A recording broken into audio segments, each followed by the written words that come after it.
কি এক ট্রেন্ড চালু হলো, এখন কারো একটু টাকা হতে দেখলেই কিছু মানুষ বলতে শুরু করে সে চুরি করেছে, না হয় দুর্নীতি করেছে, কাউকে ঠকিয়ে সে বড়লোক হয়েছে। আপনি এটা কেন ভাবছেন যে কাউকে ঠকানো ছাড়া বড়লোক হওয়া যাবেই না? হ্যাঁ, মানছি সৎ পথে টাকা ইনকাম করা সত্যি অনেক কঠিন একটা কাজ, তবে অসম্ভব কিছু না। এটাও মানছি সমাজটাও খারাপ হয়ে গেছে, কিন্তু তার মানে এই না যে সবাই সেই ট্রেন্ডে গা ভাসাবে। অনেকেই আছে 15-20 বছর প্রবাসে কাটিয়ে টাকা জমিয়ে বাড়ি করছে, অনেকে আছে পেনশনের টাকা দিয়ে বাড়ি করছে, অনেকে আছে লোন নিয়ে বাড়ি করছে, অনেকেই অনেক সৎ উপায়ে টাকা করছে।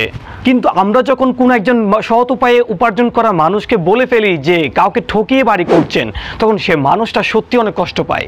টাকা ইনকাম করা সত্যি অনেক কঠিন, কিন্তু আপনি মনে করছেন অসম্ভব, কারণ আপনি ভুল ট্র্যাকে আছেন।